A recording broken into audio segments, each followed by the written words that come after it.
Right now, as you're watching this video, your body is making a choice.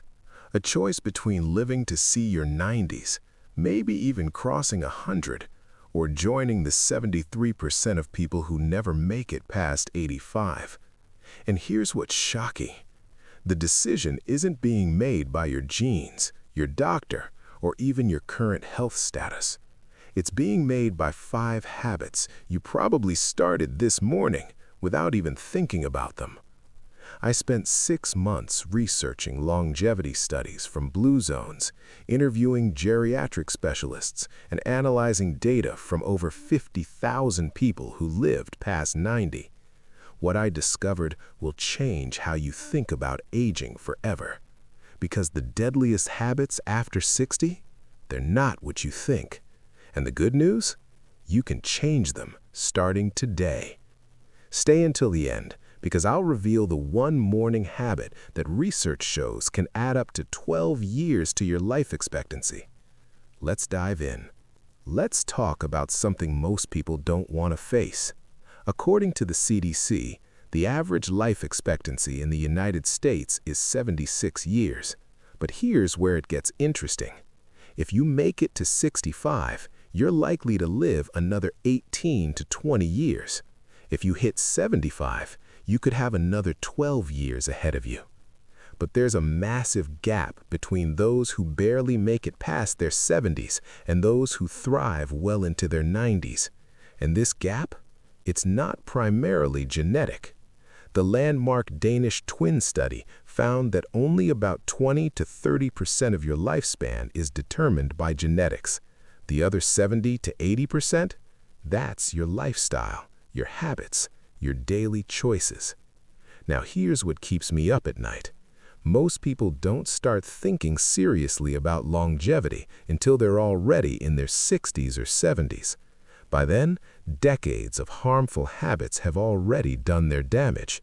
But the groundbreaking research from Dr. Thomas Perls at the New England Centenarian Study shows it's never too late. People who made significant lifestyle changes, even in their 70s, added years, sometimes decades, to their lives. The 5 habits we're about to discuss? They're silent killers. They don't announce themselves. They creep into your routine, disguised as normal aging, accepted by society, even encouraged. But they're stealing your future, one day at a time.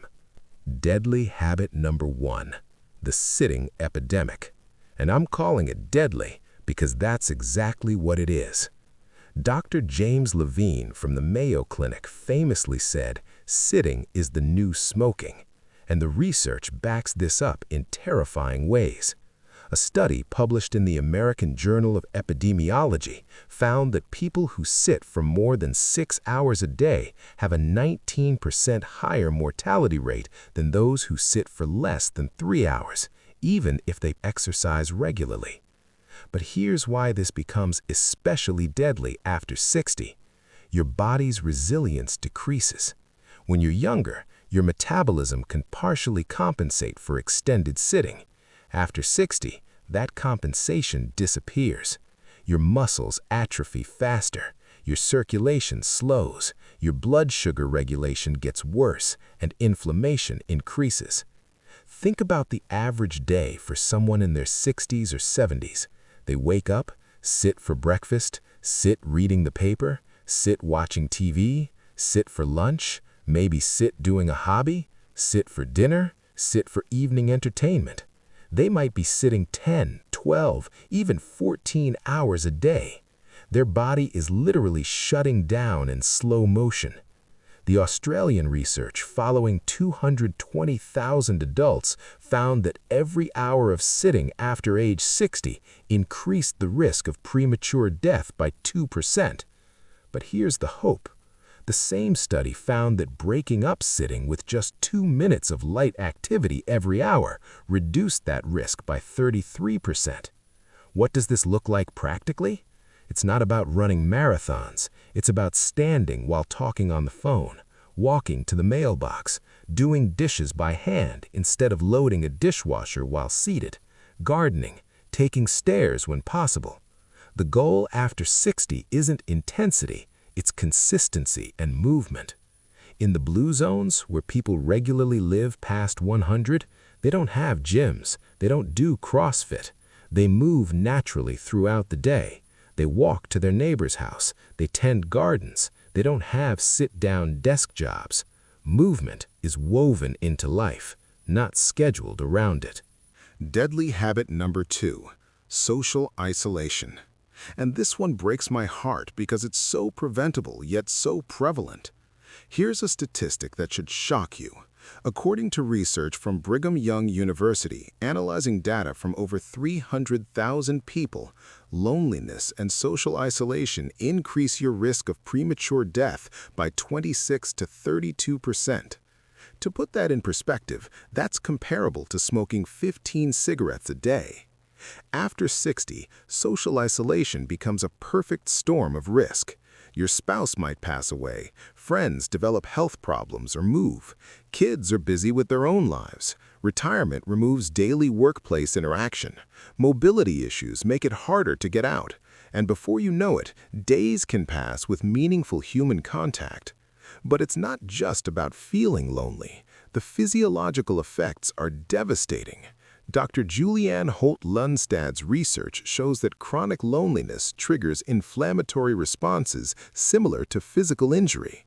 Your cortisol levels stay elevated, your immune system weakens, your blood pressure rises, your cognitive decline accelerates. The landmark Harvard study of adult development, which followed people for over 80 years, found that close relationships are the strongest predictor of longevity and happiness. Not money, not fame, not career success, relationships.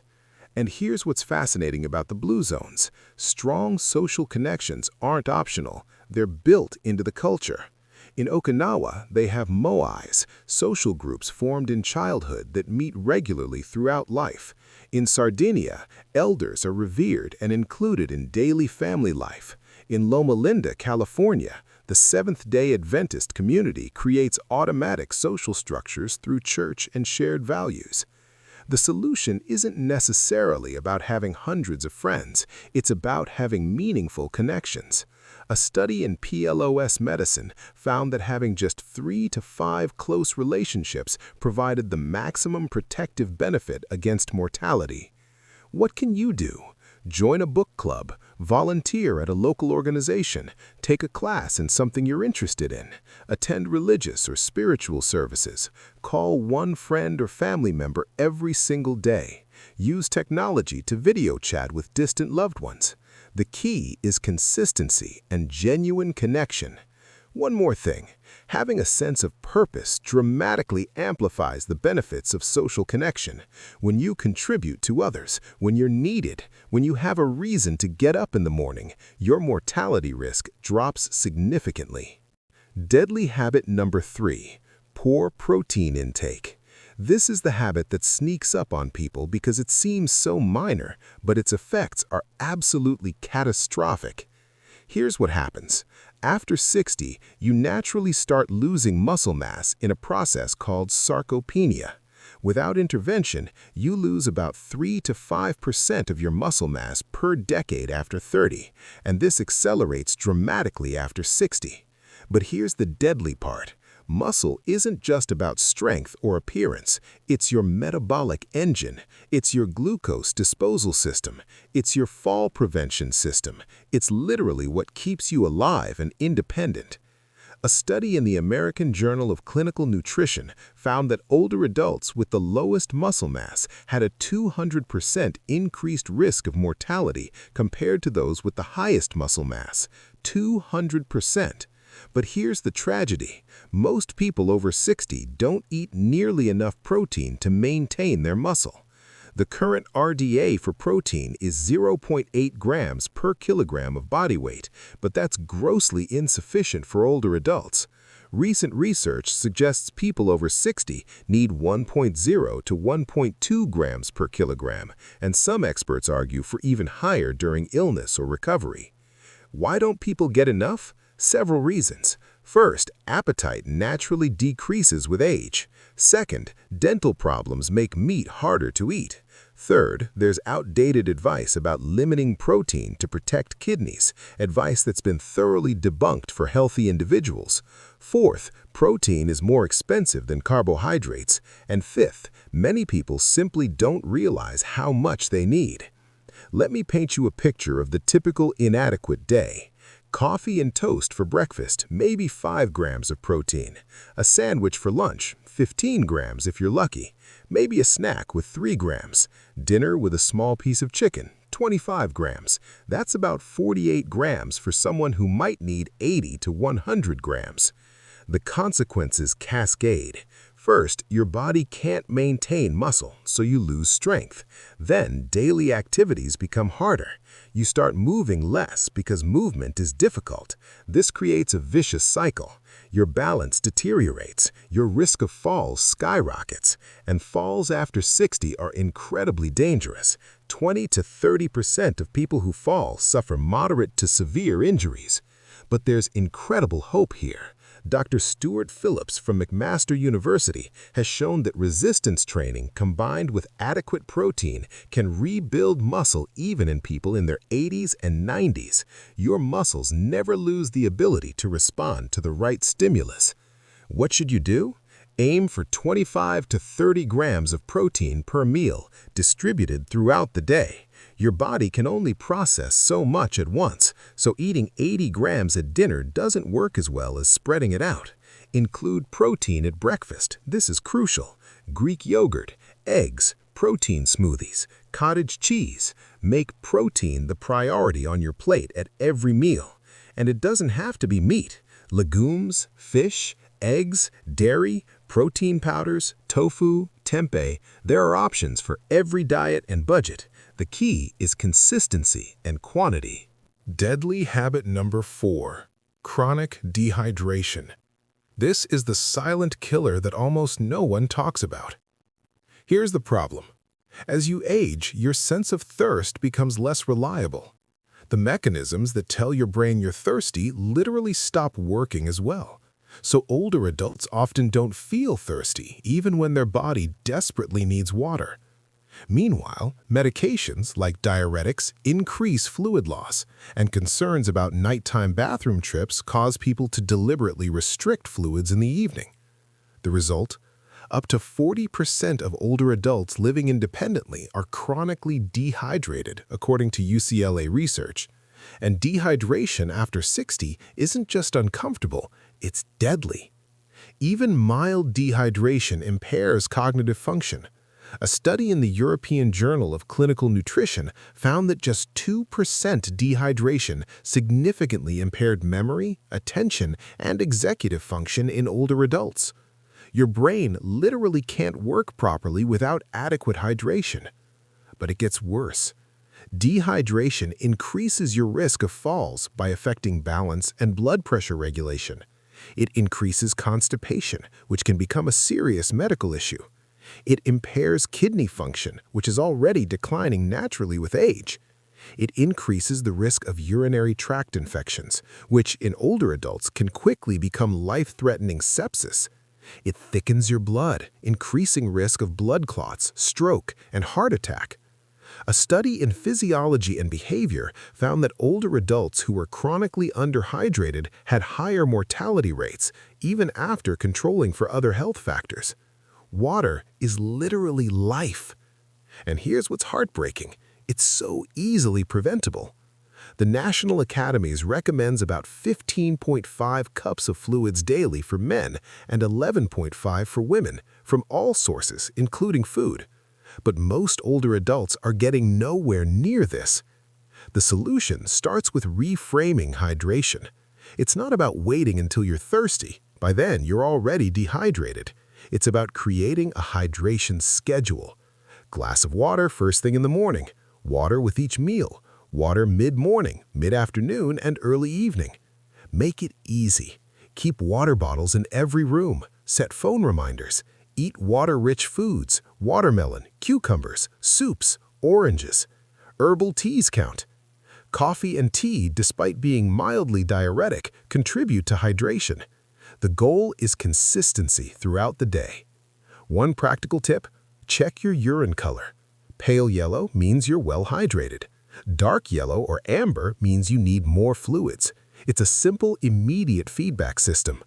And yes, you might need to use the bathroom more. That's not a problem to avoid. That's your body working correctly. The bathroom trips are far less disruptive than the cognitive decline, falls, infections, and hospital stays that dehydration causes. Deadly habit number 5. Neglecting mental stimulation. And this might be the most insidious, because society actually encourages it. You've worked hard, you've earned the right to relax, just take it easy. But taking it easy mentally is like stopping exercise for your brain, and the results are devastating. The landmark ACTIVE study, funded by the National Institute on Aging, followed nearly 3,000 older adults and found that cognitive training improved mental abilities for at least 10 years. But here's the flip side. People who stopped challenging their brains experienced accelerated cognitive decline. Think about what happens at retirement for many people. Decades of problem-solving, learning, adapting, and mental challenges suddenly stop. The brain, like any organ, operates on a use-it-or-lose-it principle. When you stop challenging it, it starts pruning neural connections it thinks you don't need anymore. Dr. Laura Fratelloni from the Karolinska Institute found that staying mentally active through leisure activities reduced the risk of dementia by 46%. 46%! Activities like reading, playing musical instruments, learning languages, doing puzzles, playing strategic games, engaging in creative pursuits. But here's the crucial distinction. It has to be challenging. Watching TV 5 hours a day doesn't count, even if you're watching educational content. Passive consumption doesn't build cognitive reserve. You need active engagement, things that make you think, adapt, learn, and solve problems. The concept of cognitive reserve is fascinating. It's essentially your brain's resilience against aging and disease. Two people might have the same amount of physical brain changes associated with Alzheimer's, but the person with greater cognitive reserve can function normally while the other shows severe symptoms. You build this reserve through lifelong learning and mental challenge. And it's never too late. A study in Psychology and Aging showed that when people in their 60s and 70s learned new skills like digital photography or quilting, they showed memory improvements comparable to people 30 years younger. Your brain maintains neuroplasticity, the ability to form new neural connections, throughout life. What does this look like practically? Learn something genuinely new. Not just variations of what you already know, but something that puts you in beginner's mind. Learn a language through apps like Duolingo. Take up a musical instrument. Learn to paint or draw. Take college courses. Many universities offer programs specifically for seniors. Do daily crosswords or Sudoku that are actually challenging for you. Stay curious. Read books outside your usual genres. Have conversations with people who think differently. Travel to new places, even if it's just a different neighborhood. Take different routes to familiar places to keep your brain mapping new environments. Teach others what you know. Teaching requires you to organize information, answer unexpected questions, and adapt explanations, all powerful cognitive exercises. The blue zones show this beautifully. Centenarians in these regions stay mentally engaged because they remain integrated into community life. They're still learning, contributing, adapting, and problem-solving because their societies value them and include them. Here's the bottom line. Your brain is the command center for everything else we've talked about. If your mind goes, nothing else matters. Protecting it, challenging it, nurturing it is not optional if you want to live a long, independent, meaningful life. Now, I promised you the one morning habit that research shows can add up to 12 years to your life expectancy. Here it is. Morning sunlight exposure combined with movement. This sounds almost too simple, but the research is staggering. A study from Northwestern University found that people who got bright light exposure early in the day had significantly lower body mass index, regardless of physical activity level, food intake, sleep timing, or age. But the benefits go far beyond weight management. Morning sunlight does something profound. It resets your circadian rhythm, which controls virtually every system in your body. Dr. Sachin Panda from the Salk Institute has shown that proper circadian alignment affects metabolism, immune function, DNA repair, hormone production, and cellular regeneration. When you combine morning sunlight with movement, even just a 10-minute walk, you trigger a cascade of benefits. You improve insulin sensitivity for the entire day. You boost serotonin production, which improves mood and later converts to melatonin for better sleep. You increase vitamin D production. You lower cortisol levels. You improve cardiovascular function. The Japanese practice of Shinrin-yoku, or forest bathing, has been extensively studied, showing that morning nature exposure reduces inflammation markers, lowers blood pressure, improves immune function, and even increases anti-cancer proteins. Here's your simple protocol. Within 30 minutes of waking, go outside. Get at least 10 minutes of sunlight exposure. More is better, up to 30 minutes. Walk if you can, even if it's just around your yard or down the street. No sunglasses for this brief period so your eyes can register the light. Even on cloudy days, outdoor light is significantly brighter than indoor light. This one habit addresses multiple deadly habits simultaneously. It gets you moving, combating the sitting epidemic. It can become a social activity if you walk with a neighbor. It stimulates your mind with changing environments, and it sets up healthy patterns for the rest of your day. People who consistently do this report better sleep, better mood, better energy, and better health markers. And the research suggests it could add over a decade to your healthy lifespan. One simple habit, first thing in the morning. So, let's bring this all together. The 5 deadly habits that kill most people before 85. Number 1, the sitting epidemic. Combat it with movement woven throughout your day. Number 2, social isolation. Build and maintain meaningful connections. Number 3, poor protein intake. Prioritize 25 to 30 grams of protein per meal. Number 4, chronic dehydration. Establish a hydration schedule you follow religiously. Number 5, neglecting mental stimulation. Continuously learn, challenge yourself, and stay curious. And the bonus morning habit, sunlight and movement within 30 minutes of waking. Here's the truth. You don't need to overhaul your entire life tomorrow. In fact, trying to change everything at once almost guarantees failure. Pick one habit, just one. Master it for 30 days until it becomes automatic. Then add another. Maybe you start with the morning sunlight walk because it's simple and immediately rewarding. Maybe you start with protein because you can see results quickly in your energy and strength. Maybe you start with calling one friend every day because you're lonely and you know it. The research is clear. It's never too late. People in their 70s, 80s, even 90s who make these changes see dramatic improvements in their health span, the number of years you live with good health and independence. Your genes loaded the gun, but your lifestyle pulls the trigger. And the beautiful thing about lifestyle is that you control it. Every single day, you get to choose. I want you to think about something. What do you want to be doing at 95? Who do you want to be spending time with? What do you want to be capable of? That future is being created by the choices you make today. If this video helped you, please like it and share it with someone you care about who's over 60 or approaching that age. Leave a comment telling me which habit you're going to tackle first. I read every single comment, and your commitment might inspire someone else. And remember, the goal isn't just to live longer, It's to live better, fuller, more engaged, more connected, more joyful years. The research shows we can do both. Now you know how. Thank you for watching. Now go take that morning walk.